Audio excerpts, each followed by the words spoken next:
Les Amazones ont des origines mythologiques chez les Grecs, notamment celles qui interviennent dans les mythes, notamment les mythes d'Hercule ou encore de Thésée. Les auteurs mentionnent dans leurs écrits l'organisation, le mode de vie supposé des Amazones, allant parfois jusqu'à véhiculer une image quelque peu cliché de ces dernières, réfutée en leur temps par certains auteurs, mais qui malgré tout continue à perdurer et est également connue de nos jours par les historiens ou par les profanes. Ces images contribuent alors à alimenter des idées reçues ou des clichés, si vous préférez, sur ces guerrières. Les Amazones sont les filles du dieu de la guerre Arès et d'harmonie, qui est considéré comme une nymphe. La localisation des Amazones, autour de ce qu'on pourrait appeler les régions de vie des Amazones, du moins, englobe plusieurs zones, notamment les contours de la mer Noire, les pentes du Caucase, la Thrace ou encore et la région de la Scythie. Dans les mythes, ces guerrières sont gouvernées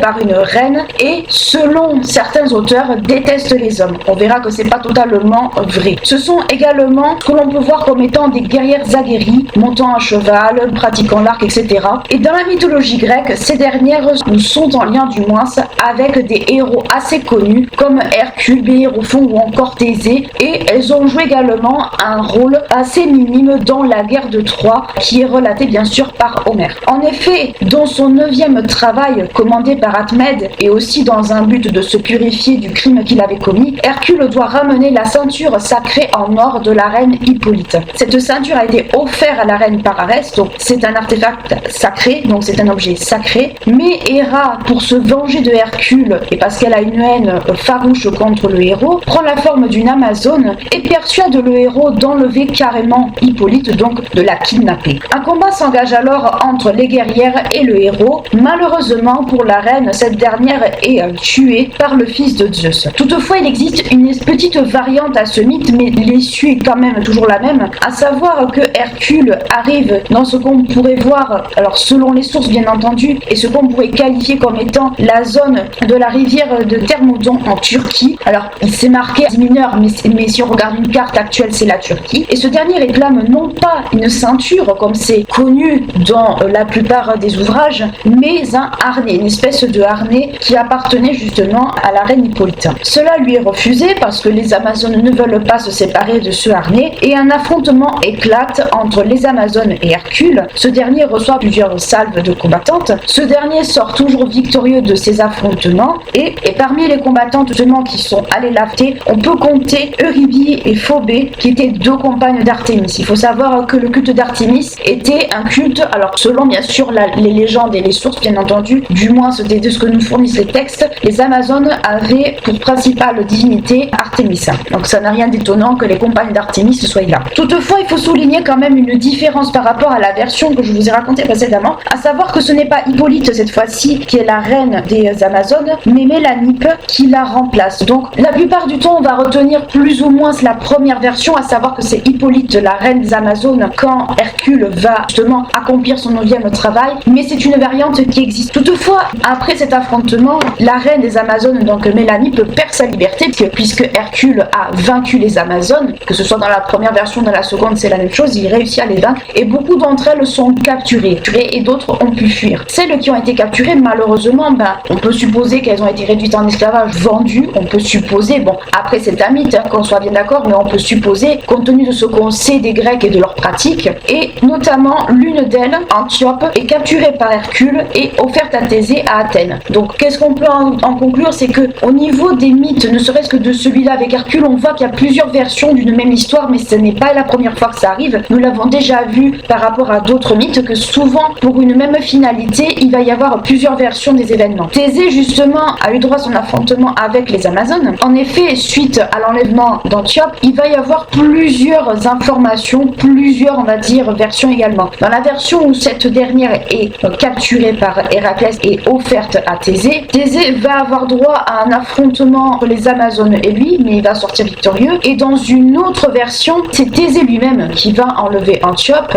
En effet, quand il vient sur le territoire des guerrières, donc on peut supposer que c'est la même région, plus ou moins, ces dernières le reçoivent en grande pompe, à savoir qu'elles lui offrent des cadeaux, enfin elles sont, on va dire, accueillantes avec lui. Et ce dernier propose justement à la reine Antiope de venir justement visiter son bateau. On peut s'imaginer la scène totalement. Et ce dernier, sans crier gare et surtout en ayant, on va dire, beaucoup de ruses à son actif, décide tout simplement de lever l'ancre et d'embarquer la reine avec lui, sans tenir compte des guerrières amazones qui ont très mal pris la chose. Et pour se venger justement de cet enlèvement qui s'est fait de façon, on va dire, outrageuse, ces dernières décident d'envahir l'Attique et de s'installer dans la région d'Athènes, au niveau de l'aréopage, non loin de l'Acropole. On avait déjà vu l'aréopage par rapport aux Érénies et la signification de cet endroit-là. Toutefois, alors que ce soit dans la version où c'est Hercule qui livre, entre guillemets, Antiope à Thésée, ou que ce soit Thésée qui enlève Antiope, le résultat est le même, puisque dans cette version-là, les Athéniens réussissent à repousser d'une certaine manière les Amazones.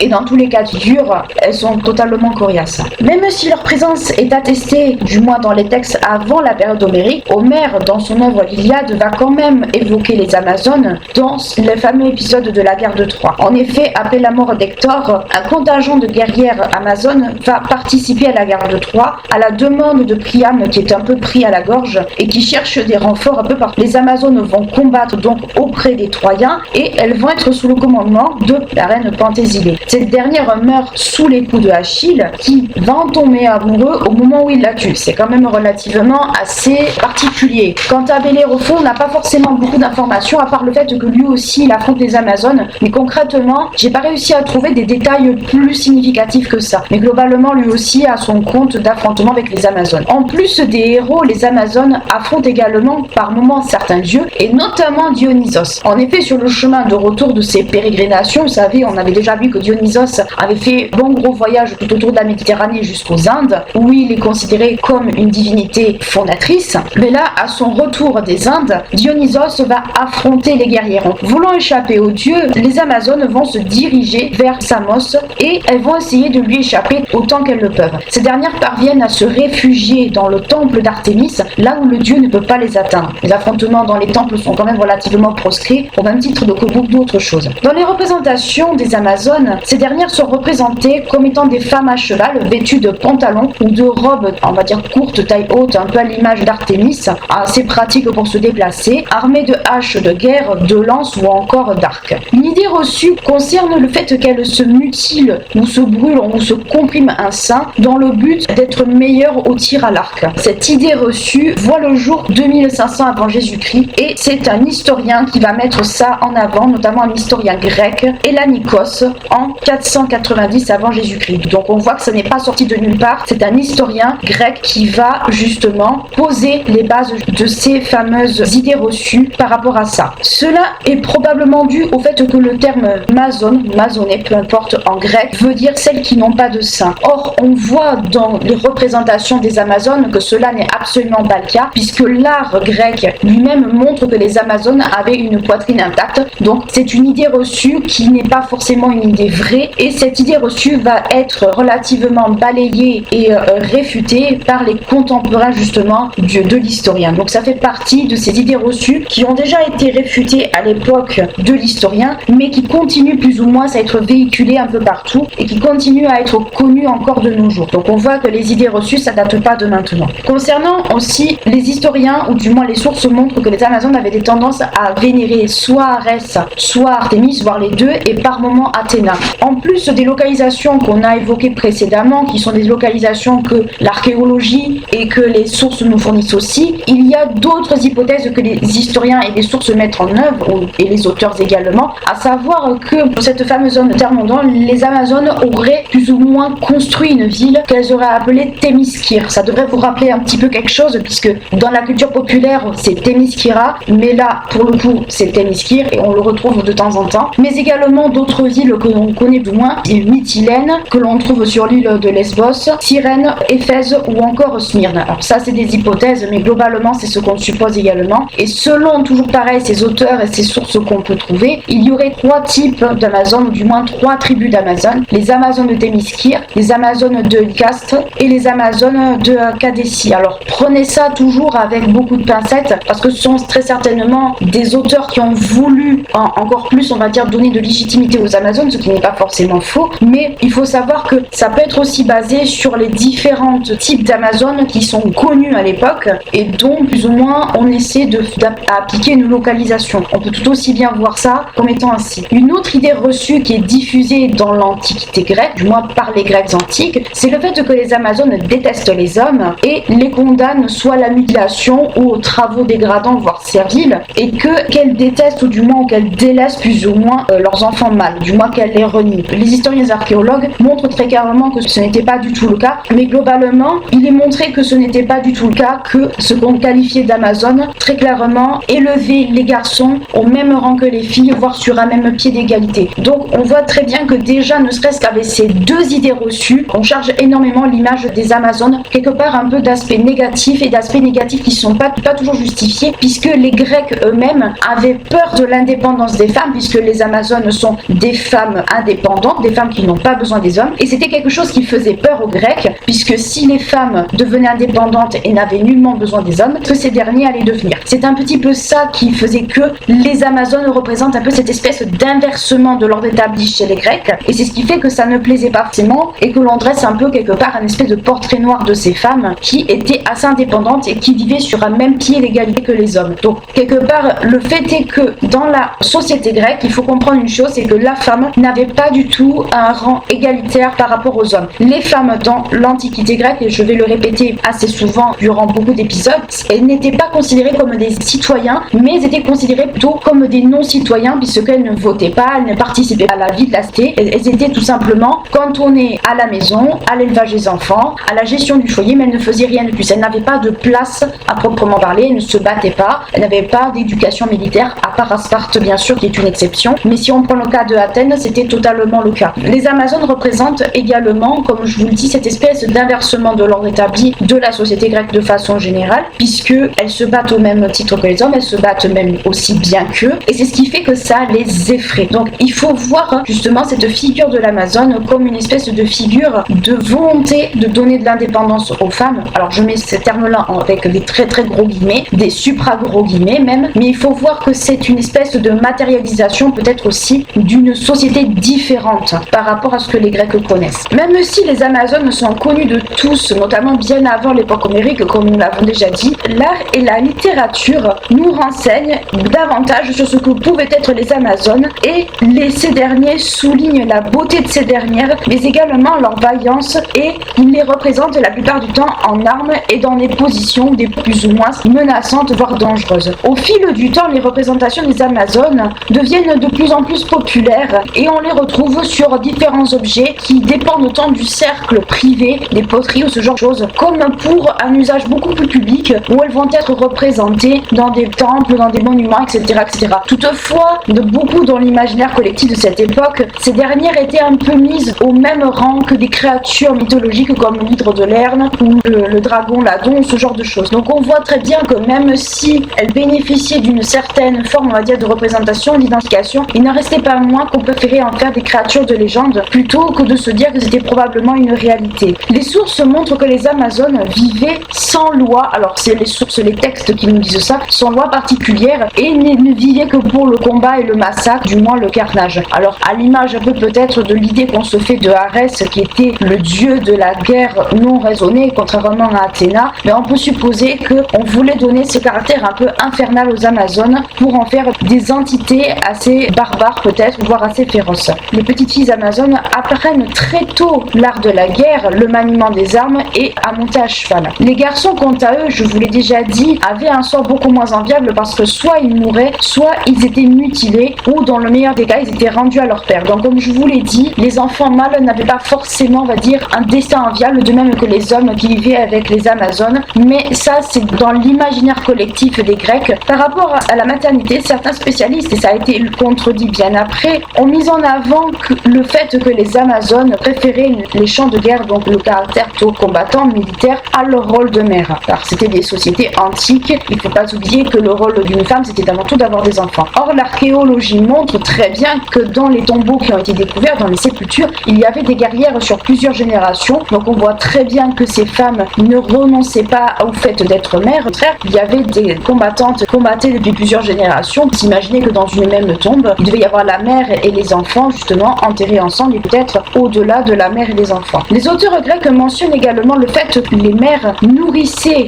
les enfants au lait de jument. Ça s'est retrouvé plusieurs fois chez les historiens, mais c'est une possibilité, car ces dernières refusaient d'allaiter leurs enfants, car elles ne voulaient pas, alors ça c'est selon les textes encore une fois, fois, avoir les seins tombants et flasques. Donc on peut très bien s'imaginer que malgré que ces femmes-là n'ont pas renoncé à être mères, il n'empêche qu'il y a certaines choses qu'elles ne pouvaient ou ne voulaient pas faire. Par ailleurs, des récits d'aventures et de témoignages mettent en avant des combattantes en dehors justement de la Grèce, notamment en Égypte, dans le Caucase, en Asie centrale, en Inde, etc., et même en Chine. Donc on voit très bien, je vous l'avais expliqué tout à l'heure avec le système des 3 tribus, qu'en fait on a essayé d'identifier plusieurs tribus, plusieurs pays où des Amazones pouvaient être présentes et où justement les auteurs grecs ont voulu faire en sorte qu'il y ait plusieurs camps, plusieurs tribus, plusieurs clans, plusieurs villes qui étaient attribuées à ces combattantes-là. Donc ce qu'il faut comprendre, c'est que les Amazones ont suscité énormément de fantasmes avec des idées reçues qui datent de l'époque antique et qui ont perduré jusqu'à nos jours et qui n'ont pas toujours été forcément démenties par les historiens ou du moins par les spécialistes de la question antique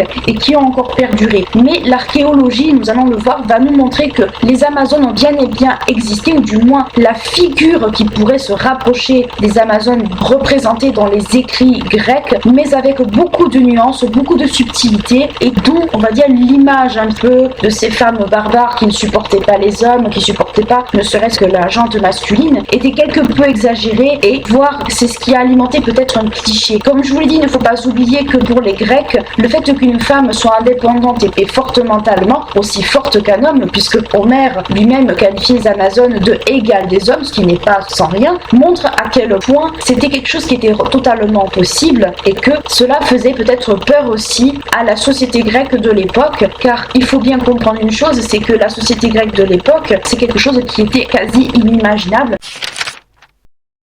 De se pencher sur le mythe de Chiron, il est intéressant de s'intéresser à comment son peuple, les centaures, sont décrits par les auteurs antiques. En grec, le terme centaure se prononce centauros. Donc en grec, centauros signifie centaure. Ce sont des créatures généralement représentées mi-homme, mi-cheval et ayant vécu, selon les auteurs antiques, dans les montagnes de Thessalie et plus précisément au mont Pilion et en Arcadie. Il est très difficile de savoir qui sont à l'origine en fait de la création de ce peuple, autrement dit qui sont les véritables géniteurs de ce peuple. Mais les auteurs antiques et les historiens antiquisants vont relever plusieurs hypothèses, plusieurs pistes. Selon ces derniers, il serait soit le fruit des amours de Cronos et de la nymphe Philyre, soit de Ixion et de Phélé, soit de Ixion et de la nuée de Zeus à laquelle ce dernier, donc Zeus, aurait donné la forme, l'apparence des rats. Toutefois, la plus retenue de toutes ces hypothèses est qui sont le fruit de Ixion, roi des Lapides, proche de la nature. Ils sont généralement décrits comme étant des créatures de nature très sauvage, féroces, violentes, avec des tendances à se nourrir de chair crue et beaucoup, on va dire tendance à boire énormément, et qui avaient des tendances aussi au rapt des femmes. Donc autrement dit, tout ce qui est en opposition à la civilisation que représentent les humains. Toutefois, malgré ce caractère un peu violent et quelque peu primitif, féroce et sauvage que représentent les centaures, on peut distinguer quelques personnages parmi eux, à la fois positifs et négatifs, mais qui sont, on va dire, mis en avant par la mythologie. On peut citer Chiron et Pholos, qui sont des centaures qui se distinguent par leur sagesse, et un autre cas, un autre centaure plutôt connu pour sa cruauté et son côté un peu fourbe, qui est Néphos, qui menace, selon le mythe, d'abuser de Déjanire, qui est l'une des épouses d'Hercule. Dans les écrits des auteurs antiques, les centaures et les humains sont amenés à s'affronter à plusieurs reprises. Et notamment, c'est ce qu'on va appeler ces fameux affrontements, la centauromachie. Oui, ça existe, c'est vraiment le mot centauromachie. Ce sont ces affrontements entre les humains, qui sont le peuple de Lapide, et les centaures. Et ces affrontements ont pour contexte un épisode assez problématique, qui est une tentative d'enlèvement de la future épouse de Pirithos, le fils d'Ixion, alors que les centaures étaient invités à la noce, on peut imaginer en tant que peuple amical ou tout ce genre de choses. Et malheureusement, cela va causer la perte des centaures à ce moment-là. Une grande guerre va éclater, donc la centauromachie va éclater entre les centaures et les Lapides, et ces derniers, donc les Lapides, vont être soutenus par des divinités. D'abord Arès, le dieu de la guerre, mais de la guerre violente, et Eris, la déesse de la discorde. Donc les Lapides ont de leur côté des divinités, et les centaures n'ont quasiment personne pour les soutenir. Cet affrontement, alors selon les versions, soit vont aboutir au fait que les centaures vont être chassés du mont Pilion, donc de Thessalie, où ils vivaient, soit cela va aboutir à l'extinction, à l'extermination complète des centaures par les Lapites. Donc autrement dit, ce qu'il faut comprendre, c'est que le peuple des centaures, le peuple de Chiron, est surtout connu pour son caractère très violent, son caractère extrêmement guerrier, et il représente en fait tout ce qui est en opposition, encore une fois, avec la civilisation des êtres humains, avec tout ce que peut représenter le côté ordonné, le côté connaissance, le côté, on va dire, civilisé du peuple humain face à la sauvagerie que peuvent représenter les centaures. Comme nous l'avons vu dans la partie précédente, Chiron fait partie des centaures les plus sages et les plus connus, notamment pour cette fameuse sagesse. Concernant sa naissance, les historiens, basés bien entendu sur les auteurs antiques, vont souligner plusieurs hypothèses. En effet, Chiron serait le fruit soit des amours de Cronos et de Philyre, soit le fruit de Cronos et de Silène. Mais ça va être plus l'hypothèse de Cronos et Philyre qui vont être retenues plutôt que Cronos et Silène. On avait vu tout à l'heure Cronos et Philyre pour l'origine du peuple des centaures, mais en réalité c'est vraiment plus le fait que les centaures soient issus de Ixion qui vont être retenus qu'autre chose. Ça, nous l'avons vu tout à l'heure. Là, pour Cronos et Philyre, c'est un peu la même chose, c'est cette hypothèse qui va être retenue pour la naissance de Chiron. Et comment en fait Cronos s'y est pris pour donner naissance à cette créature? Eh bien très simplement, dans cette version du mythe, Cronos prend l'apparence d'un cheval afin de tromper la vigilance de sa femme Rhea, et il va voir sa maîtresse, la nymphe Philyre, avec qui il aura cet enfant. Et c'est ce qui explique en partie énormément l'aspect de Chiron, cet aspect mi-homme, mi-cheval. À sa naissance, sa mère Philyre est tellement horrifiée et dégoûtée de l'apparence de son enfant qu'elle implore les dieux de la transformer afin qu'elle n'ait pas à vivre et à élever cet enfant qu'elle considère comme monstrueux, et les dieux vont avoir pitié d'elle et la transformer en tilleul. Ce qui fait que Chiron va être élevé par le peuple des centaures. Il vit alors dans une grotte du mont Pélion, en Thessalie, là où vivent les centaures, donc le peuple des centaures, et il va se distinguer par plusieurs aptitudes. Il reçoit des enseignements, pour commencer, de plusieurs divinités. Il va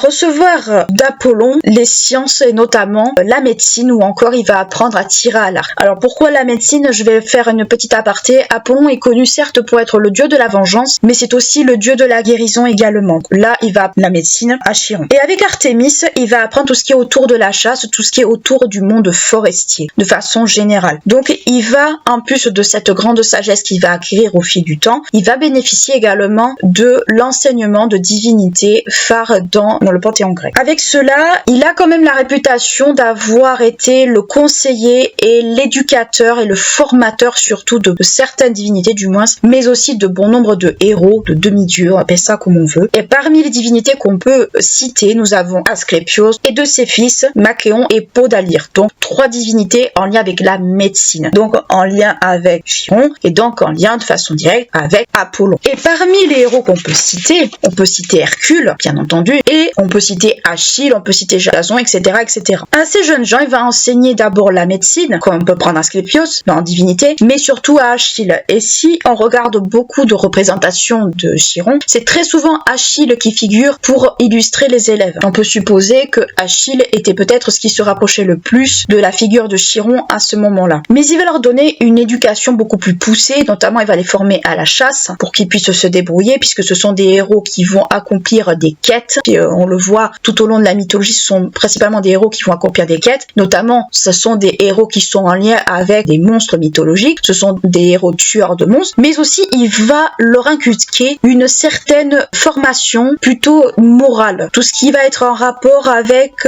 une forme, on va dire, de moralité autour des lois sacrées, notamment des cultes, mais aussi civilisatrices de façon générale. La nature de Chiron, par le fait que c'est un immortel, enfin que c'est le fils d'un dieu, et par le fait qu'il côtoie des humains, est un parfait lien entre la nature sauvage de sa naissance de centaure et la nature humaine et divine par son caractère formateur et son caractère divin par sa naissance. Dans ce cadre, Chiron est considéré, ou du moins peut être considéré comme une figure du rite initiatique. Nous avions déjà parlé parlé plus d'une fois de cette notion de rite initiatique, notamment du passage de l'enfance vers l'âge adulte. Et dans ce cas-là, Chiron, en mettant en contact ces jeunes avec la nature qui peut être vue en fait comme l'enfance, va les pousser petit à petit à aller vers l'âge adulte, dans le sens où il va leur inculquer des valeurs, leur inculquer de la morale, comment se débrouiller, etc., pour ensuite qu'ils aillent à l'âge adulte et ainsi achever la quête qui les attend, à savoir soit conquérir un royaume, soit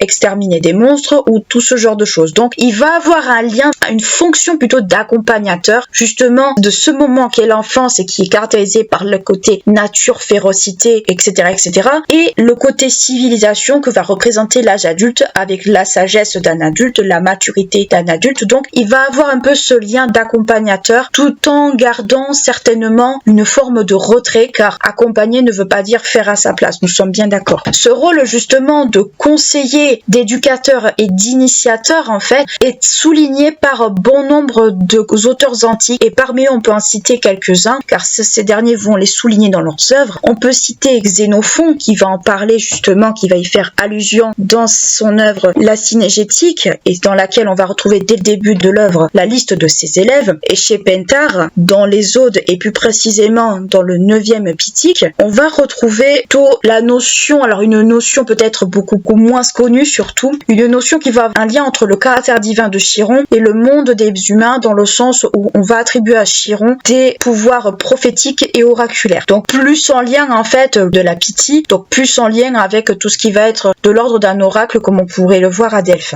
Donc on peut dire que ce caractère prophétique et oraculaire permet à Chiron peut-être d'acquérir une sagesse beaucoup plus poussée et de la transmettre peut-être beaucoup plus à ses élèves. À côté de ce rôle d'éducateur, de formateur des héros, il y a un aspect de la vie de Chiron que l'on connaît moins, c'est surtout un aspect familial. Chiron a épousé une nymphe, Chaliclo, avec qui il aura donc 4 enfants, 3 et un fils. Il va avoir Andéis, qui va être la mère de Pelée, qui va se retrouver dans la mythologie, Ocyrée, qui a des dons prophétiques et donc en lien justement à ces fameux dons prophétiques qu'aurait son père. Et la troisième fille, alors selon on va dire les auteurs, elle va être appelée soit Mélanippe, soit Hippée, mais peu importe, c'est la même fille. Et cette dernière tombe follement amoureuse d'Éole, qui est le seigneur des vents, et elle tombe enceinte de lui, et pour cacher la grossesse à son père, elle va demander aux dieux de la métamorphoser, ce que les dieux vont lui accorder. Et son fils, pour terminer, Charistos, qui va fonder une ville en Eubée qui va porter le même nom que lui. Donc autrement dit, on va trouver la descendance de Chiron dans le reste de la mythologie, et donc ce qui fait que le mythe de Chiron va perdurer, ou du moins la figure de Chiron va perdurer encore longtemps. Par rapport à la mort de Chiron, parce que justement la constellation du Centaure est due à la mort de Chiron, il existe plusieurs hypothèses. Mais avant, on va dire, de rentrer dans ces hypothèses, il faut avoir une chose très, très importante en tête, c'est que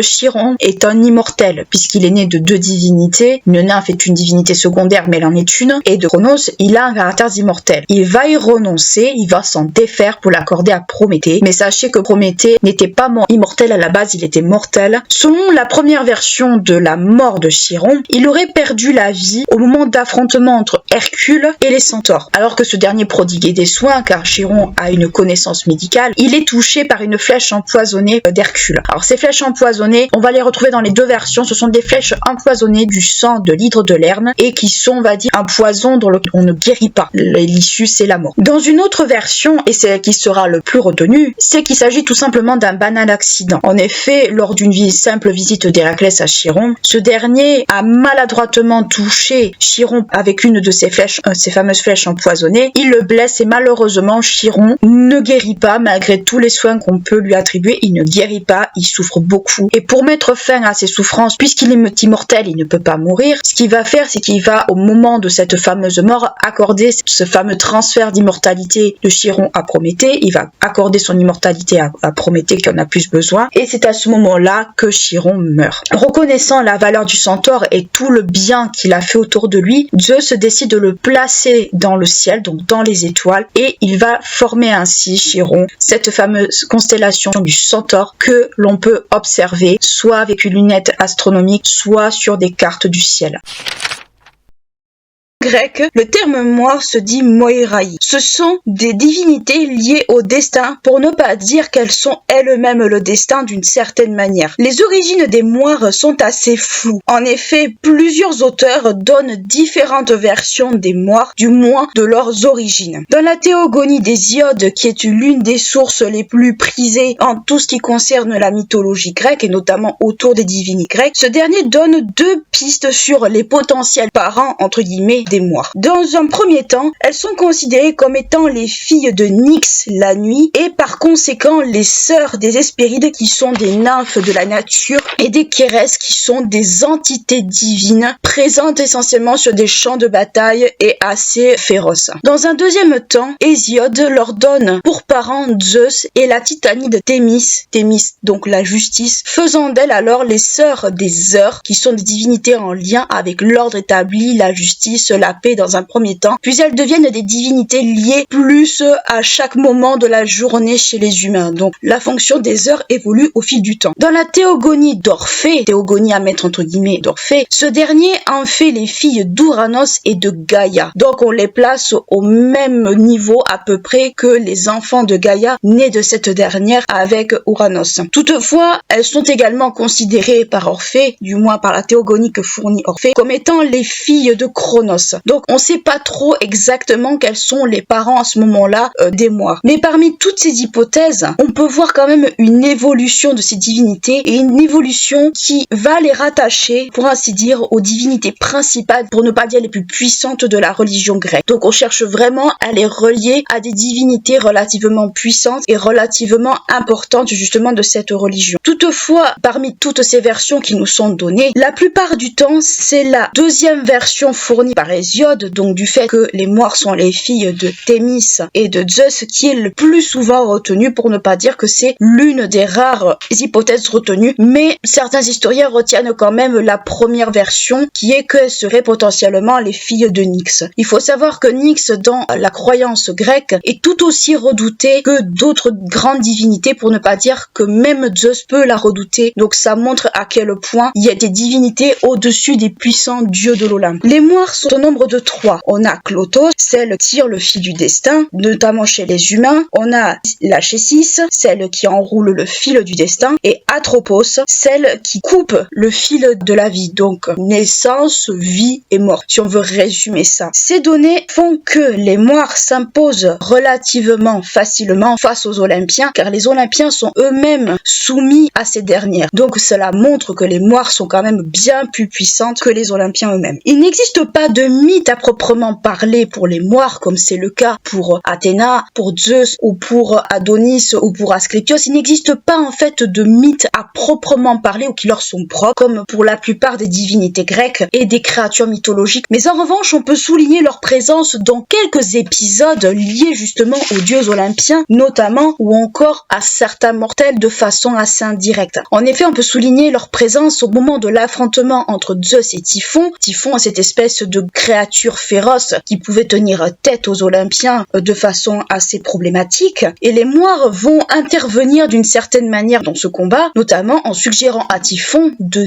se nourrir, de manger la nourriture des mortels, donc des humains. Et ce dernier, à cause de ça, va perdre la plus grande partie de sa force. Et c'est ce qui fait que Zeus pourra le battre assez facilement. Elles sont également présentes, encore une fois, dans un combat un peu de Zeus, mais entre Zeus et les géants. Et ce dernier, avec le concours des moires, va réussir à tuer 2 géants, notamment Agrios et Taos, à coups de bâton. Ce sont les quelques épisodes où on peut relier les moires à Zeus. Donc, un dieu redouté dans la mythologie grecque, dans la religion grecque, un dieu puissant, face à une entité encore plus puissante. Donc, on peut voir que dans la religion grecque, il y a les dieux olympiens, il y a les dieux chroniens, mais il y a aussi des entités qui sont encore plus puissantes que ces divinités-là. Donc, ça montre que les moires jouissent d'une image de puissance encore plus grande encore que les dieux du panthéon grec, voire des dieux grecs eux-mêmes. On peut souligner également la présence des moires au moment de la naissance de Ménéacre, donc la naissance d'un mortel. C'est un des rares cas où ça arrive. Et on peut, pour terminer, souligner la présence également des moires dans un épisode un peu cocasse où cette fois-ci, ce n'est pas elles qui aident un mortel ou qui aident un dieu, mais là, ça va être plutôt les moires qui vont se faire avoir d'une certaine manière. En effet, le dieu Apollon va tromper ces dernières en les faisant boire, en les enivrant, au point que ces dernières oublient de couper le fil fil de vie d'un ami d'Apollon, Admet, et ce qui fait que Admet va vivre beaucoup plus longtemps. Donc quelque part, même si les moires sont des créatures, des divinités qui sont relativement puissantes, cela montre quand même que certains dieux peuvent se montrer beaucoup plus rusés qu'elles. Donc ce sont quelques petits épisodes qu'on peut citer, mais partez du principe que les moires sont à l'origine de tout, elles régissent tout. Rappelez-vous que ce sont des fileuses au même titre qu'Arachné, et par conséquent ce sont elles qui tissent d'une certaine manière le fil du destin. Les moires sont au nombre de 3, et cet esprit de 3 va être également reprise. Même si on retrouve les moires dans la Théogonie d'Hésiode ou chez Orphée, la présence des moires est déjà attestée même à l'époque d'Homère, et on va retrouver quelques allusions dans l'Iliade, mais c'est une allusion à une moira, donc une seule moire, une moira au singulier, elle deviendra plurielle tard, et cela montre surtout qu'il va y avoir une évolution justement de cette notion de moire au fil du temps et au fil des auteurs. Cet exemple de la moira, cette présence de la moira chez Homère, va se traduire au moment de la guerre de Troie. Rappelez-vous que la guerre de Troie est un conflit qui va opposer les Troyens et les Grecs, mais avec l'appui de divinités olympiennes. La moira dans cette fameuse guerre de Troie va faire un peu tampon dans le sens où elle va dissuader les dieux olympiens d'intervenir sur le champ de bataille, notamment quand les héros vont tomber au combat. Donc elle va clairement leur faire un grand stop, ce héros doit mourir, vous n'avez pas à intervenir, et c'est ce qui fait que la moira va quelque part mettre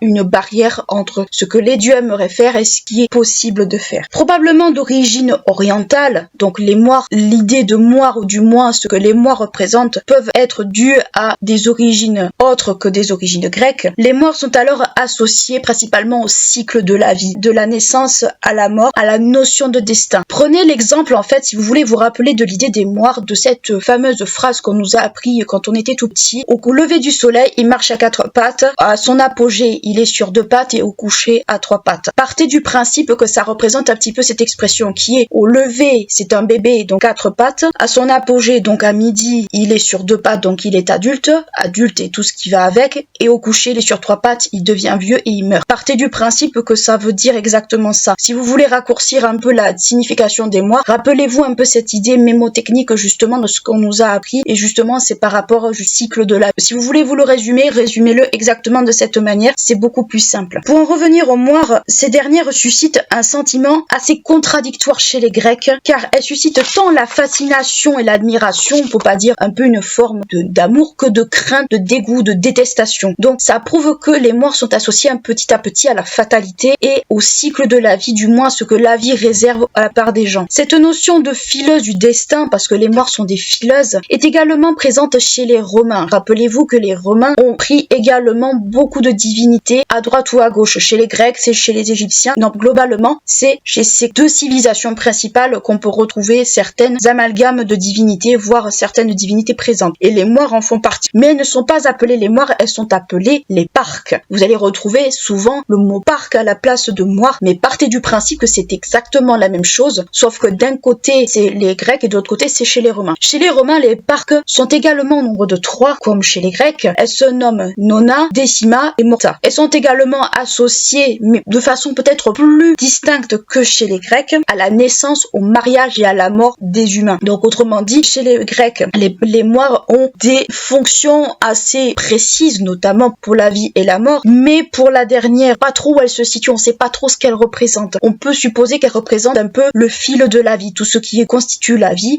du moins chez les Romains. Les parcs vont représenter des moments clés de la vie, la naissance, le mariage et la mort. Donc on peut faire un petit parallèle, un petit peu rapide, mais c'est vrai que la fonction des parcs est peut-être plus précise, plus facile à distinguer chez les Romains que chez les Grecs. Mais partez du principe que même si les différences sont extrêmement minimes, ça revient un peu à la même chose. Les parcs chez les Romains sont représentés très souvent sur le forum, donc le centre, on va dire, de vie des villes, mais pas seulement à Rome, mais aussi ailleurs, où elles prennent le nom de fata. Et le nom de fata, le mot fata, au fil de l'évolution de la langue, va donner le mot fée. Donc les fées, le mot fée que nous connaissons de nos jours, vient du terme fata qui renvoie justement parc. Donc ce qu'il faut comprendre au niveau des moires, c'est que ce sont des maîtresses du destin, elles incarnent le destin, elles sont redoutées tant par les humains que par les dieux eux-mêmes, puisque ce sont elles qui décident qui va vivre ou mourir, qui a un grand destin et qui n'en a pas. Donc en fait, les moires régissent un certain ordre établi, et c'est d'elles qu'en fait émane tout ce qui constitue justement ce fameux ordre, et tout ce qui constitue en fait les actes des humains et des dieux. Nous l'avons vu, les dieux peuvent mourir, les dieux grecs ne sont pas à l'abri justement également de la mort. On l'a vu avec Adonis, on l'a vu avec Asclépios. Ce sont les dieux, même s'ils sont considérés comme immortels, certains dieux ne sont pas totalement immortels, voire peuvent mourir. Et justement, les morts incarnent cette idée de destin, cette idée de début et de fin avec tout ce qui entoure justement cette idée de destin. Le fait qu'on n'ait pas de mythe à proprement parler des morts montre très bien que ce sont des divinités sur lesquelles on manque cruellement d'informations, où on peut les associer à certains types de créatures ou à certains types de divinités, mais c'est vrai qu'on n'a pas vraiment beaucoup d'informations sur des mythes à proprement parler. Les auteurs grecs n'en ont pas fourni, donc c'est qu'il n'y en a probablement pas. Et surtout, en fait, elles incarnent une forme presque de fatalité, dans le sens où, puisque le cours de la vie est décidé et écrit, c'est ce qui fait qu'on peut le changer sans vraiment le changer. Donc, partez du principe que les moires chez les Grecs, et on fait très souvent la confusion entre les moires et les grées, c'est deux choses assez différentes. Les unes vont se traduire plus par ce côté phileuse, mais ce sont des phileuses en fait qui incarnent une notion, une problématique.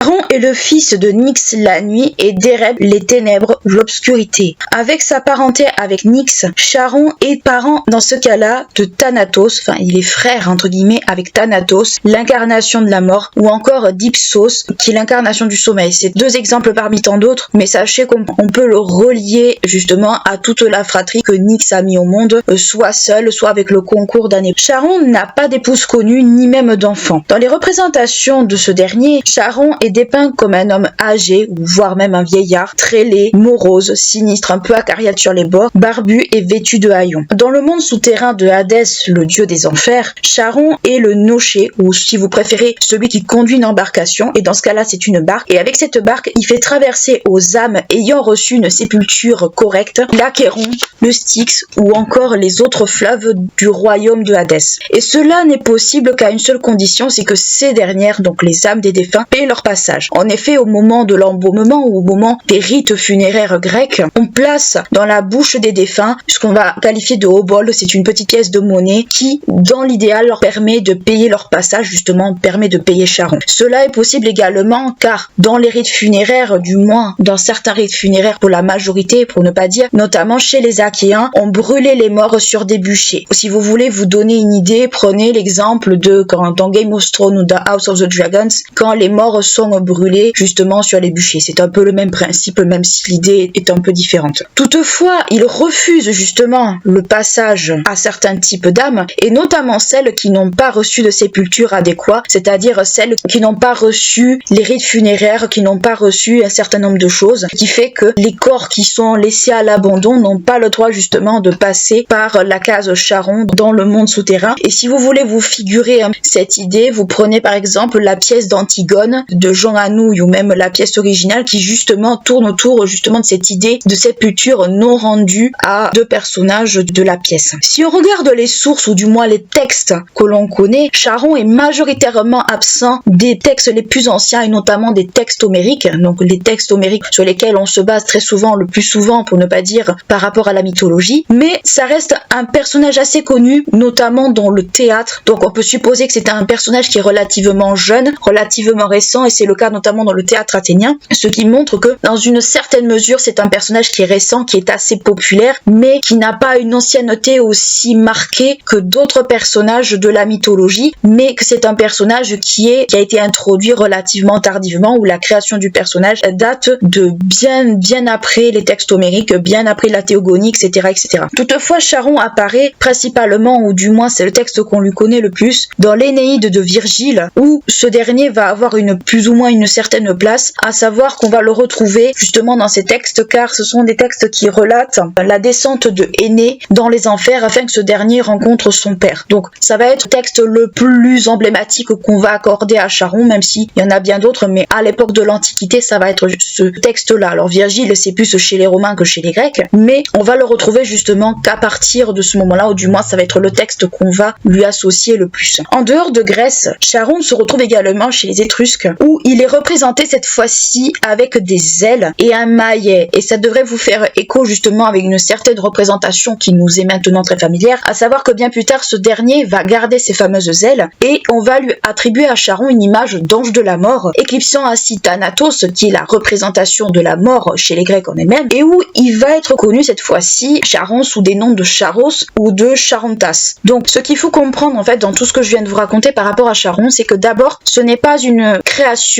ancienne, ce n'est pas un personnage ancien comparé à beaucoup d'autres, c'est un personnage qui est assez récent dans le monde mythologique grec, c'est un personnage qui a été surtout popularisé avec le théâtre athénien, donc on voit qu'il y a quand même un décalage entre certains personnages que nous avons déjà traités et celui-là. Autre fonction qu'on pourrait accorder à Charon, c'est également cette image d'entité, parce que ce n'est pas une divinité, c'est un démon, c'est un esprit, c'est un génie, c'est une entité psychopompe. Si on prend l'exemple d'Anubis qui accompagnait les morts d'un point A à un point B avec la connaissance des formules adéquates jusqu'au tribunal d'Osiris, ben là on peut dire que c'est à peu près la même chose dans une moindre mesure, dans le sens où Charon accompagne les âmes qui l'ont payé, parce qu'il y a une fonction pécuniaire derrière, les âmes qui l'ont payé d'un point A à un point B, et ça veut dire traverser les fleuves justement qui sont propres au monde souterrain sans être inquiété et pouvoir accéder à l'étape suivante. Donc on peut dire qu'il a une fonction psychopompe d'une certaine façon, mais il a aussi une fonction également de maintien de l'ordre, dans le sens où les âmes qui n'ont pas reçu de sépulture, qui n'ont pas reçu les rites adéquats funéraires, ne peuvent pas avoir, on va dire, l'honneur, l'opportunité de monter dans sa barque et accéder à l'étape suivante. Il y a un temps, on va dire, de purification ou un temps, on va dire, d'errance qui fait que ces âmes doivent attendre une centaine d'années avant d'avoir le privilège de monter dans sa barque. Donc on voit que Charon a une fonction quelque part de maintien de l'équilibre. Alors c'est peut-être pas forcément la fonction numéro 1 de ce personnage, mais c'est un personnage qui est quand même essentiel car il garantit justement cette espèce de maintien, et la fonction psychopompe qu'il occupe n'est pas une fonction qui saute aux yeux de prime abord, mais c'est une fonction qu'on peut lui accorder dans le sens où c'est lui qui accompagne les âmes, c'est lui qui fait en sorte que ces dernières puissent traverser le Styx, l'Achéron et tous les autres sans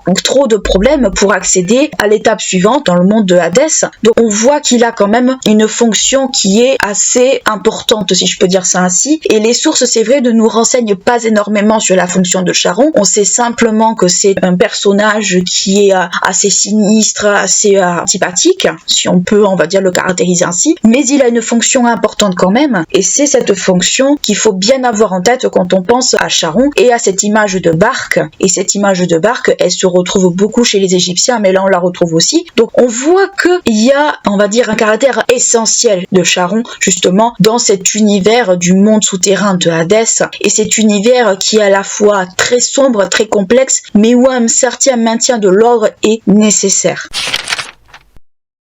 On retrouve quand même quelques traces de ce dernier dans certains mythes en lien avec des héros connus ou des mortels. En effet, l'une des missions primordiales de Charon, nous l'avons vu, c'est de transporter les âmes dans sa barque d'un point A à un point B, mais la deuxième fonction qui lui est quand même dévolue, c'est de faire en sorte que aucun vivant, donc aucun mortel vivant, ne puisse accéder au monde souterrain de Hadès et que ces derniers ne passent pas. Toutefois, nous allons le voir, certains mortels ou héros, peu importe, parviennent à passer entre les mailles du filet, et parmi eux, on peut citer dans un premier temps Hercule. Hercule, on va rester sur Hercule dans cette vidéo, mais on peut aussi dire Héraclès. En effet, au moment de ses 12 travaux, Hercule doit ramener le chien à 3 têtes Cerbère à Eurysthée, son cousin, et ainsi conclure sa période des 12 travaux. Quand ce dernier descend aux enfers, il se heurte à Charon qui refuse de le transporter car c'est un vivant et non un mort, mais le héros le contraint par la force en le frappant de le transporter dans sa barque afin qu'il puisse accomplir son dernier travail et s'emparer de Cerbère. On voit très bien que dans certains cas, Charon ne peut pas faire toujours office de barrière face à certains mortels qui, pour X ou Y raison, désirent descendre aux enfers pour, on va dire, pour désir personnel ou pour toute autre chose. À cause de cela, Charon est condamné à être enchaîné pendant plus d'1 année à cause de ce que Hercule a fait. Donc on voit que Hadès, même s'il compte sur Charon pour pour faire en sorte que les vivants ne passent pas, qu'il compte également sur Cerbère pour que les vivants ne passent pas, ça ne marche pas toujours. Mais avant Hercule, il y a eu un autre héros bien connu des Athéniens qui a également fait ce petit voyage, c'est Thésée. En effet, Thésée a eu un peu la mauvaise idée de vouloir kidnapper Perséphone, et pour cela, lui aussi va descendre aux enfers, mais il ne parvient pas à faire son sinistre larcin, et il se retrouve coincé aux enfers. Et il doit attendre l'arrivée de Hercule, qui arrivera bien plus tard, pour que celui-ci soit libéré des enfers avec Alcestre, et pour pouvoir ainsi regagner le monde des vivants. Donc on voit très bien que les héros, même eux, ont eu une place, ou du moins ont essayé de pénétrer dans le monde des morts avec plus ou moins de succès pour en ressortir par derrière. Donc on voit très bien que le fait de vouloir descendre aux enfers n'est pas toujours, on va dire, synonyme de bon augure. Et à côté de ces héros, on peut citer le cas par exemple de Psyché, qui est un cas assez particulier, puisque Psyché également descendu dans le monde souterrain pour demander à Perséphone, non pas un désir, on va dire quelconque, mais elle va demander à la reine des enfers de lui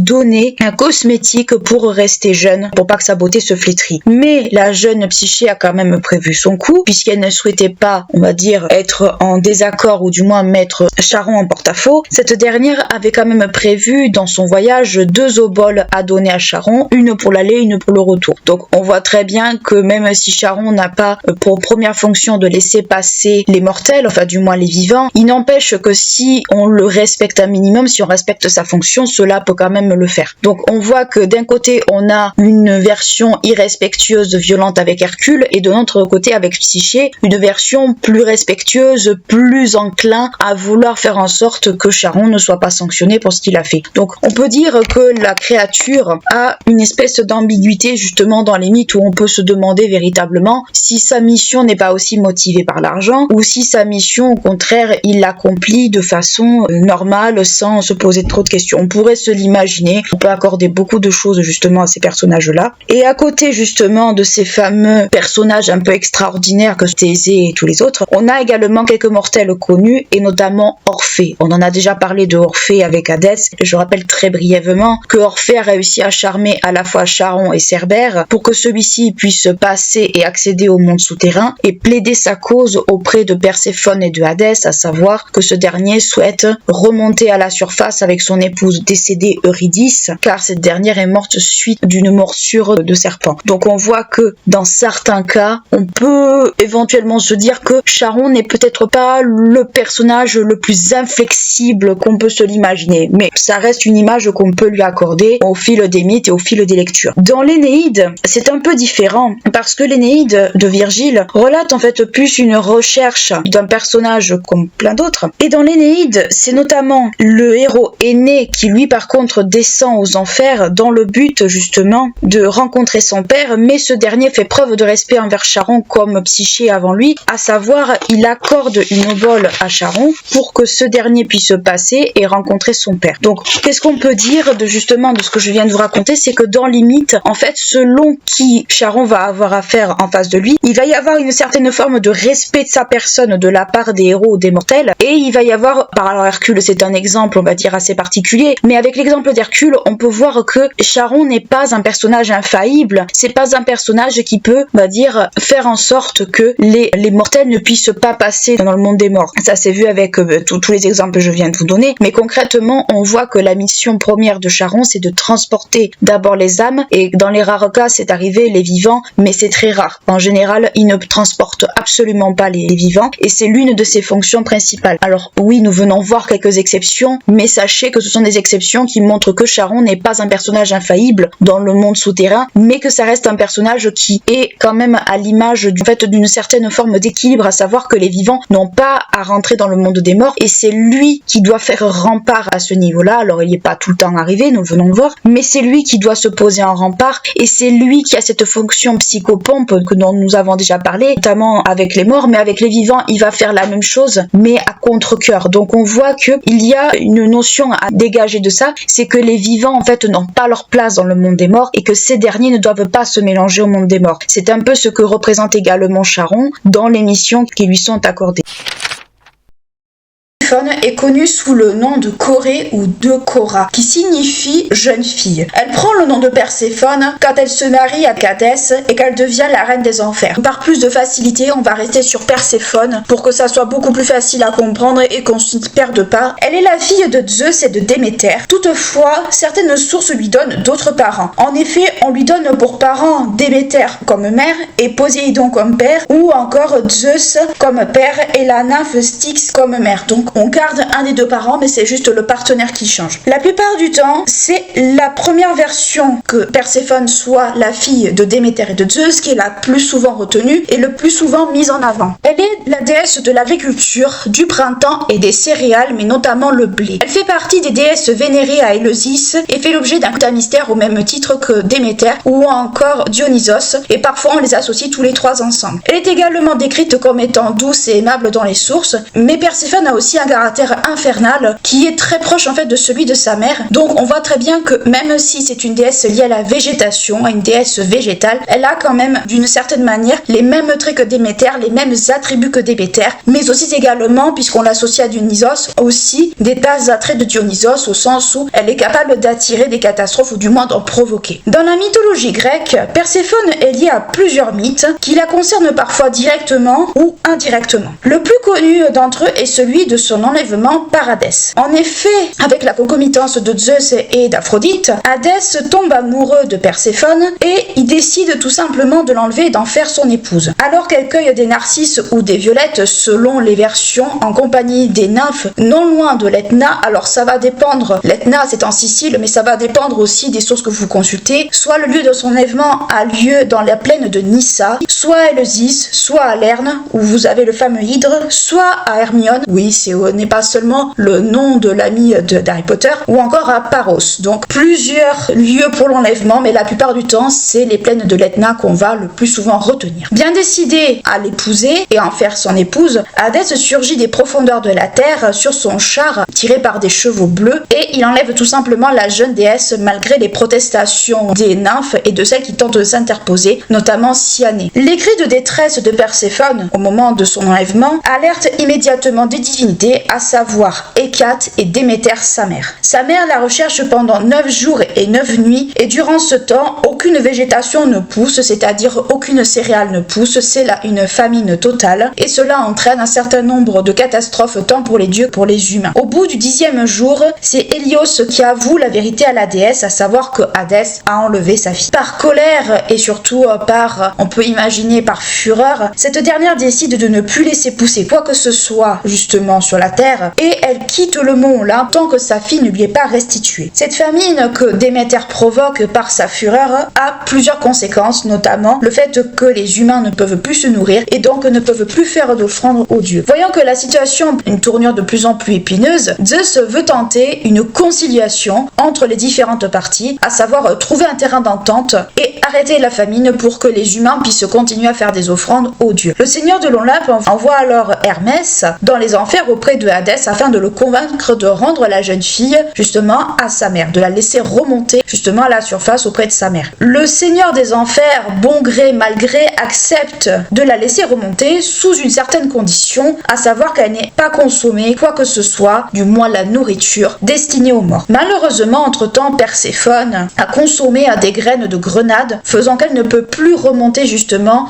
dans le monde des vivants. L'échange devait se faire normalement à Éleusis, mais un événement inattendu arrête justement cet échange, à savoir que l'un des jardiniers d'Hadès, Ascalaphos, remonte justement sur terre et avertit Déméter des faits, du moins que Perséphone a consommé de la nourriture destinée aux morts. En récompense, et on peut imaginer très bien la déesse furieuse d'apprendre ça, elle transforme ce pauvre jardinier, alors selon les versions, soit en chouette, et ça donne lieu justement à une race de chouettes que l'on connaît, à savoir le grand-duc des airs qui s'appelle le grand-duc Ascalaphe, ou encore il est bloqué par une pierre. Autrement dit, il ne peut plus remonter, il ne peut plus rien faire. Ayant connaissance de cette donnée et voulant résoudre cette crise qui impacte un peu tout le monde, Zeus trouve alors un compromis pour essayer de satisfaire justement les deux parties. Perséphone passe donc 6 mois avec son époux et 6 mois avec sa mère, symbolisant ainsi le renouvellement des saisons, du moins les saisons telles qu'on les connaît aujourd'hui. En épousant Hadès, elle devient alors reine des enfers et justement en tant que reine des enfers, elle siège aux côtés de son époux et à la différence du caractère aimable et doux dont elle fait preuve auprès des humains, elle se montre sévère et inflexible dans le monde souterrain, même s'il existe quelques exceptions où elle arrive à s'attendrir ou du moins à s'émouvoir. De ce mariage, donc du mariage Perséphone et d'Hadès, aucun enfant connu ne naît. Il ne faut pas se fier aux jeux vidéo Hadès. Toutefois, certaines sources donnent à ce couple des enfants, à savoir les Érinnies. Mais on a déjà vu que les Érinnies étaient liées à autre chose. Donc, qu'est-ce qu'il faut comprendre, c'est que le mythe de l'enlèvement de Perséphone est le mythe le plus connu justement de la mythologie grecque relié à Perséphone. Il y a des versions qui sont, on va dire, un petit peu différentes, mais globalement le fond est le même. Là, je vous ai donné une explication un peu générale de ce qui est justement le mythe de Perséphone, enfin du rapt de Perséphone, comme on le connaît ou comme on va le trouver justement dans les ouvrages. En dehors de ce mythe, qui est le mythe principal lié à Perséphone, il existe d'autres mythes où la déesse joue un rôle, alors soit de façon partielle, soit au contraire où elle y est mêlée directement. On peut citer par exemple le mythe d'Adonis, cet adolescent dont elle s'amourache au même titre qu'Aphrodite. Donc Adonis, qui est-ce? C'est une divinité qui est d'origine orientale et qui, comme elle, fait la navette entre le monde souterrain et le monde des vivants. C'est un équivalent, on va dire, masculin. La différence, c'est qu'Adonis a une autre signification que Perséphone. Par rapport à Adonis, Aphrodite, quand elle aperçoit Adonis pour la première fois, c'est un bébé et elle en tombe amoureuse alors qu'il n'est encore un enfant. Elle décide de cacher Adonis, alors encore bébé, comme je viens de vous le dire, aux enfers en le confiant à Perséphone. Toutefois, Adonis grandit, plus Perséphone manifeste de l'intérêt certain pour le jeune homme. Un jour, Aphrodite vient alors le réclamer, mais Perséphone refuse. Adonis est alors adolescent, les deux femmes veulent tout simplement le garder pour elles l'une comme l'autre. Elle refuse de le lui rendre parce qu'elle est tombée amoureuse, elle veut en faire son amant, mais Aphrodite tout simplement lui dit bah non, en fait je te l'ai confié provisoirement, tu me le rends. Voyant que la situation justement ne trouvait pas de solution, Aphrodite décide de faire appel à Zeus afin qu'il tranche la question. Bizarrement, Zeus se retrouve toujours à trancher des questions, à faire l'arbitre dans des cas un petit peu épineux comme ça. Deux versions existent par rapport à ça. Selon le document que vous allez consulter, soit c'est Zeus qui tranche la question, enfin on va dire qui rend un verdict, soit c'est la muse Calliope justement qui rend un verdict par rapport à cette situation. Mais quoi qu'il en soit, le verdict reste le même, à savoir que Adonis, comme Perséphone, fait la navette entre le monde des vivants et le monde des morts, à savoir que la moitié de l'année il la passe avec Perséphone et l'autre moitié avec Aphrodite. On sait comment finit Adonis malheureusement, donc on sait très bien qu'Adonis va très très mal finir malheureusement à un âge très jeune, donc ça fait partie des mythes auxquels on peut associer Perséphone. Dans un autre mythe où elle joue un rôle un petit peu, on va dire, partiel, c'est celui de Orphée et Eurydice. Rappelez-vous, on avait déjà parlé d'Orphée au moment où on avait abordé son époux. Orphée décide de descendre aux enfers afin de récupérer Eurydice, mais pour qu'on laisse remonter Eurydice à la surface, il fallait négocier avec les deux souverains des enfers. La reine, qui de base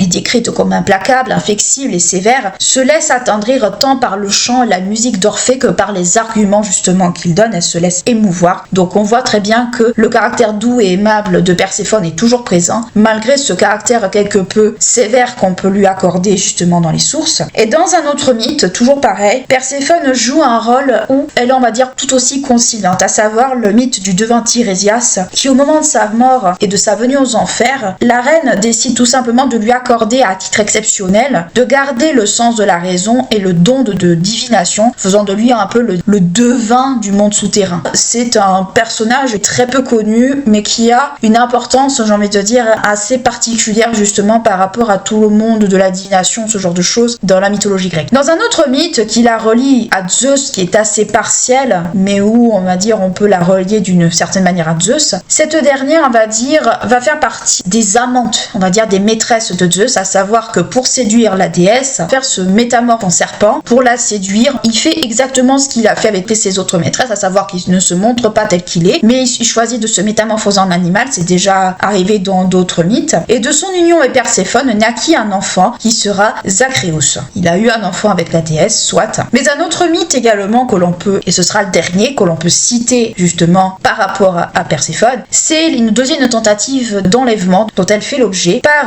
Pirithos et Thésée. L'épisode avec Thésée est assez connu, mais Thésée avait un plice. En effet, Pirithos veut enlever tout simplement Perséphone pour en faire son épouse. Il avait de la suite dans les idées, il avait de l'ambition. Toutefois, cette tentative échoue, ils échouent tous les deux, et en guise de punition, Hadès décide tout simplement de les faire asseoir sur les chaises de l'oubli, et malheureusement, ils y restent pendant un moment. Le seul dénouement, on va dire, heureux dans cette histoire, c'est qu'au moment de ses 12 travaux, Hercule délivre tout simplement Thésée, au roi d'Athènes, tout simplement, afin que ce dernier puisse remonter à la surface. Donc, tous les mythes qu'on vient d'énumérer, dont on vient de parler, certains sont plus connus que d'autres, mais globalement, les mythes de Perséphone sont certes nombreux, mais concernent d'une certaine manière, alors soit ces tentatives d'enlèvement qui sont assez connues, enfin la première plus que d'autres, soit on voit que malgré ce que les sources nous disent que c'est une reine sévère, implacable, elle arrive quand même à s'adoucir, à devenir beaucoup plus tendre, beaucoup plus, on va dire, humaine entre guillemets. Donc ça contraste énormément ces mythes-là avec ce que les sources nous en racontent, que ce soit la théogonie ou bien autre chose, et les mythes qui nous sont amenés. Donc voilà, ça fait partie des mythes qui sont associés à Perséphone, même si elle y joue parfois un rôle très mineur, mais globalement c'est ce qu'on peut justement en relever. Chez les Romains, Perséphone est également présente sous le nom de Proserpine. Donc les Romains, comme vous le savez, ont beaucoup emprunté de divinités énormément aux Grecs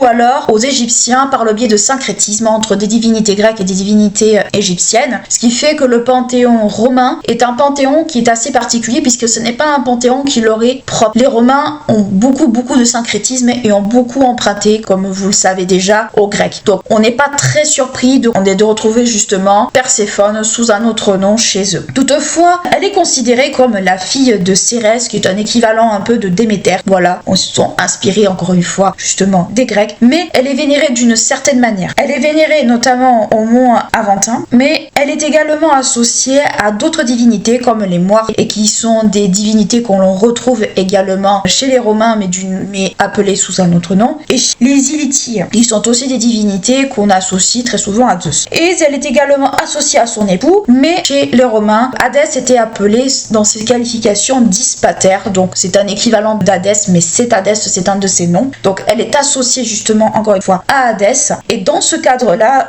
justement où elle est associée à Hadès, elle est vénérée dans un hôtel qui cette fois-ci est souterrain, cohérent justement avec le monde souterrain, à Tarentum. Qu'est-ce qu'on peut conclure de tout ce que je viens de vous raconter? C'est que Perséphone, comme d'autres divinités, est une divinité végétale. Une divinité végétale qui est associée à la fois au caractère de mort et de vie. À savoir qu'elle est associée notamment à la germination du grain qui est pendant quelques temps sous terre et qui normalement est censé éclore et donner vie. Elle est associée notamment à ce cycle-là. Maintenant, si on doit la comparer par exemple à Déméter ou à Dionysos, qui sont deux divinités végétales et infernales, elle est d'une férocité moindre. C'est-à-dire que les sources la décrivent comme étant sévère et inflexible, mais on a vu avec Tirésias, avec Orphée, qu'elle arrive à s'adoucir, qu'elle arrive tout du moins à être, on va dire, presque humaine d'une certaine manière. Donc oui, c'est une divinité infernale parce qu'elle est associée au monde des morts, elle est associée d'une certaine manière au cycle de la vie, mais elle l'est dans une moindre mesure par rapport à Déméter, par rapport à Dionysos. Ce n'est peut-être pas pour rien qu'on les associe justement tous les trois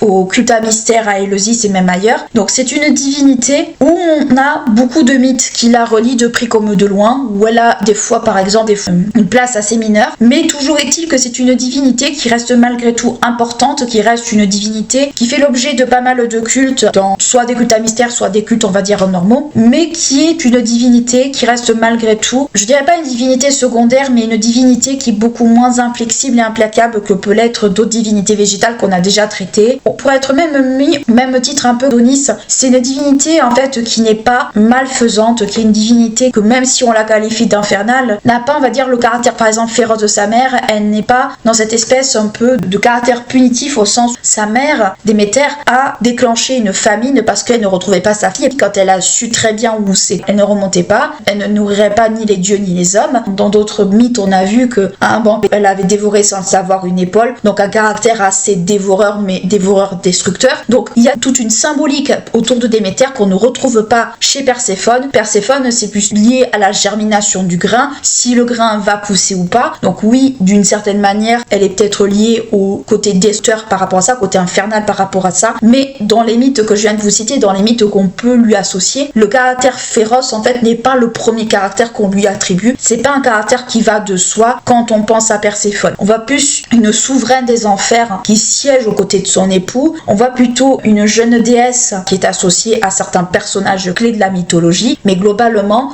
le caractère infernal n'est pas aussi prononcé que ça, que celui de sa mère ou que celui de Dionysos, qui, parce qu'on a refusé son culte, rendait complètement fou les personnes qui entouraient par exemple les souverains ou ce genre de choses. Donc le caractère infernal de Perséphone, je dirais qu'il est beaucoup plus, on va dire, nuancé que les autres divinités que je viens de vous citer, qui sont Déméter et Dionysos, justement dans ce cadre-là. Fils du couple de titans Chronos et Gaïa, Hadès est, comme tous ses frères et sœurs, avalé à sa naissance. Quand Zeus parvient à tous les libérer, ce dernier l'aide à combattre leur père et ses alliés au moment de la titanomachie et à le renverser, autrement dit, à prendre sa place. Au moment de la division du monde, Hadès obtient le monde souterrain, tandis que Zeus gouverne le ciel ou les cieux, peu importe, et que Poséidon obtient les mers. Dans le monde souterrain, Hadès dirige les lieux selon ses règles et selon ses envies. En effet, le monde souterrain du dieu est considéré comme le royaume des morts, même s'il n'incarne pas la mort lui-même, puisque cette dernière est incarnée par l'entité divine Thanatos. Quand on décrit le caractère d'Hadès, surtout dans les sources ou dans les textes, celui-ci est considéré comme étant un personnage sombre, très fier, terrible, implacable, mais toutefois très juste. Si le nom d'Hadès signifie l'invisible, les sources fournissent différents surnoms ou différentes épithètes selon comment on veut l'interpréter, rattachés justement à cette divinité. Aedoneus, celui qu'on ne voit pas, Eubouleus, le bon conseiller, Clyménos, le renommé, Pluton ou Pluton, selon comment on va se situer, le riche ou celui qui enrichit, Polydecmon, celui qui reçoit beaucoup, Pilartès, aux portes solidement closes, donc référence certainement aux portes de l'enfer, enfin aux portes du monde souterrain, et Stygéros, l'horrible, Zeus, Plectonios, le Zeus des enfers, et Dispater, notamment chez les Romains, qui est le nom, on va dire, auquel on l'assimile le plus, ou du moins qui va lui être le plus rattaché, mais on sait très bien que chez les Romains, Hadès va s'appeler Pluton, mais peu importe, c'est le nom Dispater, ça va être aussi attaché également à Hadès. Par la suite, le surnom Pluton est associé à l'agriculture, à la fertilité des sols, mais aussi à la semence. Et donc, le symbole qui va être associé justement à Hadès dans ce cas-ci, ça va être la corne d'abondance. Donc, cela le rapproche d'une certaine façon aux divinités végétales rattachées à l'agriculture, comme peut l'être par exemple son épouse Perséphone, le plaçant ainsi un peu dans une double perspective de vie et de mort, au sens où ce dernier va contribuer au renouvellement des saisons et au renouvellement des récoltes, etc., etc. Donc on peut voir un peu dans Hadès quelque part une espèce de divinité végétale, mais c'est à prendre avec beaucoup de prudence justement par rapport à cela, parce que c'est pas sa caractéristique première. Mais on peut supposer justement que cette notion de richesse peut lui être associée, mais notamment par rapport à l'agriculture, par rapport justement à la corne d'abondance qui est censée donner, nourrir à l'infini quasiment tous ceux qui la possèdent. Donc il faut faire très attention par rapport justement à cette image du Hadès rattaché à l'agriculture, rattaché au monde végétal. Si dans le cadre végétal, comme nous venons de l'expliquer, Hadès a pour attribut la corne d'abondance, de façon générale, c'est pas forcément l'attribut qu'on va lui connaître le plus. L'attribut qu'on va lui connaître le plus, c'est ce fameux casque d'invisibilité ou cuné qu'on a déjà vu justement quand on a abordé Persée, cadeau. Donc ce fameux casque lui a été fait par les cyclopes, donc par des créatures qui sont à la fois des créatures que l'on craint, des créatures que l'on juge selon les sources assez barbares, assez primaires, parce que ce sont aussi des fils de Gaïa, mais pour qui on a une certaine admiration parce que ces derniers auraient contribué à la fondation de certaines villes, notamment certaines cités importantes dans la région d'Argolite. Donc encore une fois, on attribue justement au cyclope un savoir-faire justement qui leur est propre, qui n'est pas toujours mis en avant malheureusement. Par rapport justement à ce fameux casque, ce dernier est prêté à un certain nombre de divinités, mais aussi à un certain nombre de mortels. Chez les divinités, ça doit d'abord être Hermès qui va en bénéficier dans son combat contre les géants, puis ça va être Athéna au moment de la guerre de Troie, afin de ne pas être repéré par Arès. Donc on voit que les divinités vont aussi un peu se l'approprier, et chez les humains, nous venons de le voir, ça va être Persée au moment de sa quête porte de la tête de Méduse. À côté de ce casque d'invisibilité, on peut citer d'autres attributs moins connus, moins mis en avant, mais qui lui sont associés quand même. On peut trouver par exemple le bident. Alors le bident, c'est une fourche à 2 dents. Vous prenez le trident, vous en enlevez une dedans, ça vous fait justement ce fameux sceptre. Ou encore les chevaux bleus nuit qui tirent le char justement de cette divinité, qu'on va mettre au nombre de 2 ou de 4 selon les versions chez qui on va regarder, mais toujours est-il que ça fait partie des attributs qu'on donne à Hadès. Alors les chevaux c'est peut-être plus un animal un peu fétiche, mais toujours est-il que ça fait partie des attributs qu'on attribue à Hadès, même si on n'y pense pas de prime abord et forcément de suite. Et un autre attribut ou un autre, on va dire, symbole qu'on va lui donner, c'est la possession de troupeaux gardés par Ménéothès sur l'île de Iriti. Donc ce fameux troupeau, on peut se poser des questions. Ça peut être des troupeaux d'animaux à sacrifier en l'honneur de Hadès pour des célébrations, ce genre de choses, et qui par conséquent sont des animaux élevés exprès par rapport à ça, et qui sont des animaux associés justement au culte d'Hadès. On va dire dans la société grecque, il est fort probable que ces troupeaux qu'on attribue justement à Hadès sont des troupeaux en fait qui ont été faits pour le culte d'Hadès. Et en général, ce sont des animaux qui sont très souvent de couleur noire et qu'on va attribuer justement aux dieux. Donc cette image de troupeau peut être vue de cette manière-là et peut être associée justement par rapport à cela. Comme beaucoup de divinités, Hadès a également des plantes qui lui sont associées. Hadès va avoir justement des plantes qui vont être associées. On va trouver la menthe. La menthe en fait a une signification particulière puisque ça va être rattaché à une soupirante de Hadès qui va justement être transformée en cette plante. Donc ça a une signification assez proche de la divinité. Le cyprès et le narcisse. Alors le narcisse, c'est vrai, ça peut être très surprenant, mais oui, ça peut être le cas. Et le cyprès, ça surprend pas trop parce que c'est ce qu'on trouve principalement dans les cimetières à l'heure actuelle. Donc on voit quand même que Hadès a un bon nombre, on va dire, de symboles qui lui sont associés et qui font que ça fait partie de ces dieux du panthéon grec justement où la panoplie est totalement complète avec des animaux attribués. Alors des animaux pas forcément définis, mais ce sont des animaux quand même qui sont voués à être sacrifiés en son honneur. Ça va être un signe particulier, ça va être des plantes, c'est tout un tas de choses. Donc on voit que Hadès quand même a ses propres symboles, mais ce sont des symboles encore une fois qui sont très peu connus et très peu mis en avant. Concernant les mythes, c'est la théogonie d'Hésiode qui nous renseigne le plus, mais également l'hymne à Déméter qui est d'Homère, qui va encore nous renseigner encore plus sur le mythe le plus connu et qui est le plus rattaché à Hadès. C'est le rapt de Corée. Corée et Perséphone, c'est la même personne,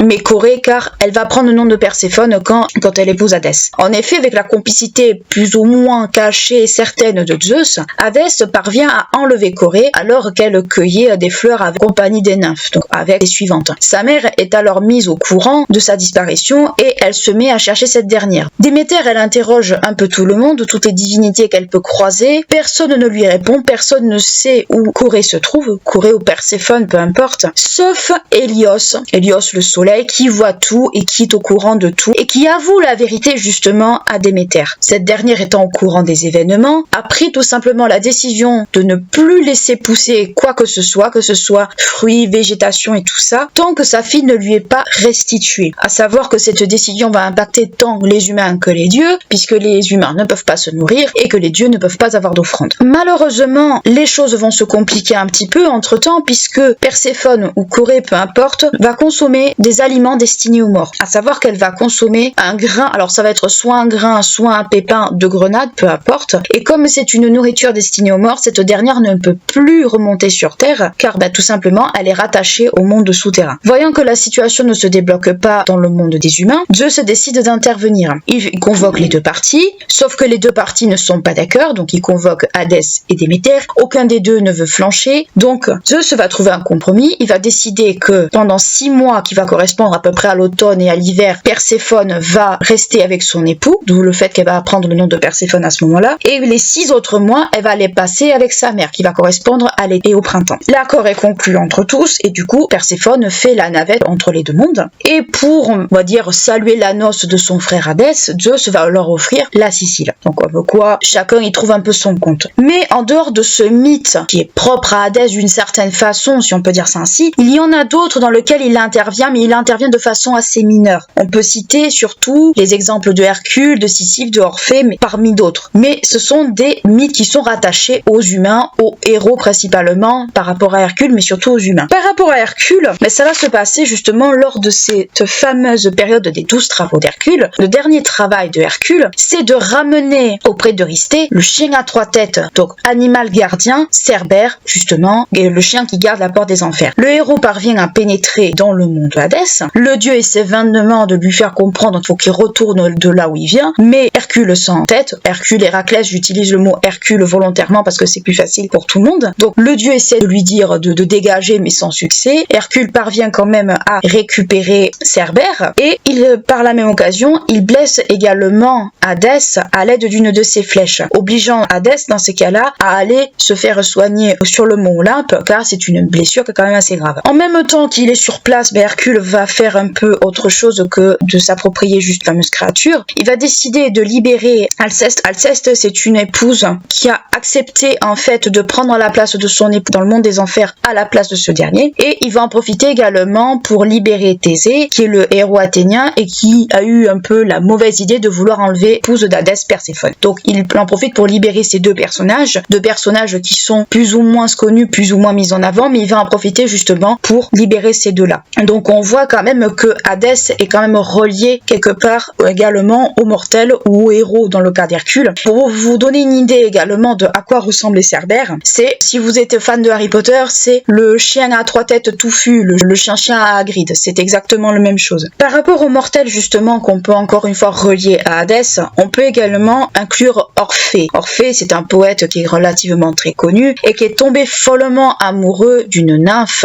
Eurydice, c'est également le nom d'une pièce. En fait, quand il tombe amoureux d'Eurydice, il en est tellement amoureux qu'il, même quand celle-ci meurt de la morsure d'un serpent, il la rejoint en fait, il la suit dans le monde souterrain d'Hadès, et quand il parvient à pénétrer dans les lieux, bon, il charme Cerbère par la musique, donc on peut faire également encore une fois référence à Harry Potter quand la harpe jouait pour endormir Touffu. Donc si vous voulez vous figurer la scène, partez de cette scène-là justement, dans le premier Harry Potter, quand vous voyez Touffu en train de dormir avec la harpe qui joue. Partez du principe que ça doit être un peu la même chose. Et quand le Orphée arrive devant Perséphone et devant Hadès, celui-ci essaie de plaider sa cause, essaie de plaider en fait pourquoi il est là et comme quoi il veut remonter sur terre, etc., etc. Ému par sa requête, bien entendu, les deux dieux sont émus. Les seigneurs des enfers, donc le couple seigneurial des enfers, lui accorde sa requête, à savoir remonter dans le monde des vivants avec son épouse, mais à une condition, c'est que Orphée ne doit en aucun cas se retourner pour voir son épouse jusqu'à ce qu'il soit en dehors en fait du monde souterrain de Hadès. Donc Orphée accepte, mais malheureusement le doute s'est installé justement dans la tête d'Orphée. Non loin de la surface, il n'a pas pu s'empêcher de se retourner et il n'a pas vu son épouse à côté de lui, ou du moins derrière lui, ce qui fait que malheureusement les portes de l'enfer se sont refermées derrière lui, laissant Eurydice dans le monde souterrain et lui dans le monde des vivants inconsolable. Le sort d'Orphée est très triste puisqu'il finira lapidé par des femmes justement qui vont le mettre en pièces et qui vont répandre son corps, pas dire aux quatre vents, si on peut dire ça ainsi. Donc on voit quand même que malgré ce caractère un peu impitoyable, Hadès arrive quand même à se faire un peu attendrir par des mortels justement où les intentions sont pures, où il n'y a pas de souhait en fait un peu malveillant derrière. On peut attribuer peut-être un côté un peu plus tendre à Hadès d'une certaine façon, et puis avec son épouse à côté, il sait parfaitement ce que c'est que d'être amoureux. On peut se le figurer ainsi. Et un autre mortel justement est peut-être associé à Hadès d'une certaine façon, parce que là c'est plus on va dire pour le coup un châtiment qu'autre chose. C'est le cas de Sisyphe. Sisyphe a eu la bêtise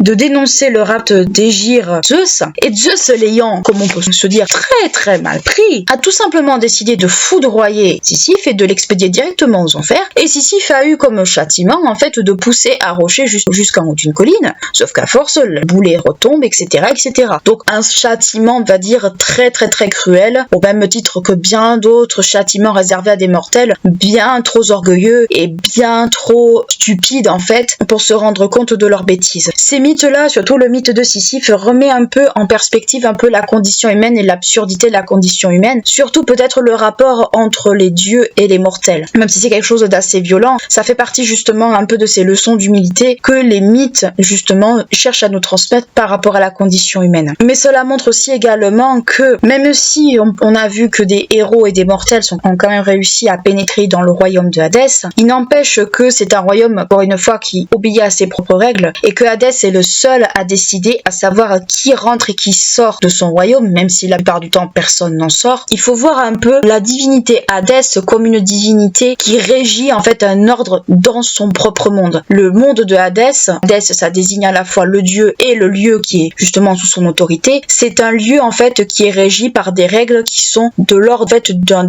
équilibre établi. Hadès fait en sorte que, donc le dieu Hadès fait en sorte que il règne un certain équilibre dans le monde souterrain et que selon qui fait quoi ou qui a fait quoi, chacun en fait doit aller d'un côté ou de l'autre. Mais concrètement, qu'est-ce qu'il faut retenir de la divinité Hadès? C'est que c'est une divinité déjà qui est très peu connue ou très mal connue, ça on ne peut pas le nier, mais c'est une divinité qui est quand même assez mystérieuse puisque on voit que les mythes, alors ce sont des mythes parmi tant d'autres parce qu'on pourra en citer d'autres, des châtiments on va dire assez cruels qui ont été affligés à d'autres mortels, mais j'ai pris ces trois-là parce que ce sont ceux qui ressortent le plus. Ce sont des mythes en fait qui montrent à quel point la divinité, même si dans son propre monde, c'est elle qui fait les règles, elle ne peut pas en fait avoir les yeux partout déjà, et ensuite quand il y a certaines données qui rentrent en compte, on voit qu'elle ne peut pas tout régir, qu'elle ne peut pas tout prévoir, mais ça c'est totalement normal. Mais surtout on voit dans les textes, à part par rapport justement au monde souterrain lui-même, on voit que cette divinité a une place quand même assez mal définie, assez peu on va dire exposée, et on peut se demander justement s'il n'y a pas eu un culte ou s'il y a eu ce genre de choses. Donc c'est vrai que la divinité Hadès, quand on regarde ses mythes, ses attributs ou ce genre de choses, on peut se poser un tas d'interrogations autour de ce dernier, et par rapport aux sources également, mais par rapport en fait au panthéon grec en lui-même.